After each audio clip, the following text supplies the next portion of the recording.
I think Sandra Siegel is one of the seminal thinkers of this age. I think her work, 100 years from now, human dynamics work will really stand out as an absolutely central contribution. I can only think of one or two other things I've ever been exposed to in my life that I would say that about. The two ways in which human dynamics really are vital is, first, there's no setting in which it's not important to understand yourself. It's a very subtle difference, but I feel that human dynamics gives us a deep insight into who I am, not what box I fit into. And in particular, it's completely unique in this field of human development, at least with regard to all the different systems for categorizing and differentiating people, because it's developmental. It's actually not the box I'm in, it's the way I am and the way I grow.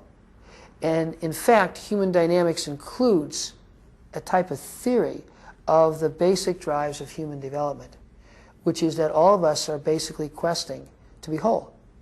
And all of us are on our own unique path towards the integration of all the different facets that make human beings human beings. The second area in which human dynamics, I think, is vital is in understanding one another. Because no matter what setting we're in, there's very, very few things that you and I do by ourselves. I mean, really by ourselves. So whether or not it's in our families or where we're working, we're always working with other people. And again, it can sound almost trite to say, well, the more we understand one another, the better we'll be able to work. But the truth of the matter is that there are very few systems, I don't think any system or approach I've ever been exposed to, that allows someone to understand others as well as human dynamics does. There's just a remarkably simple, elegant, and powerful way of thinking about one another that human dynamics tends to foster. I think that one of the things that's quite striking about human dynamics is I actually think once you learn it, you never forget it. And I have a fair amount of evidence. A lot of people I've known who've gotten into it, and myself. I think that's a real hallmark of deep insight, is that you really never forget it entirely. I think it'll have a huge impact in education.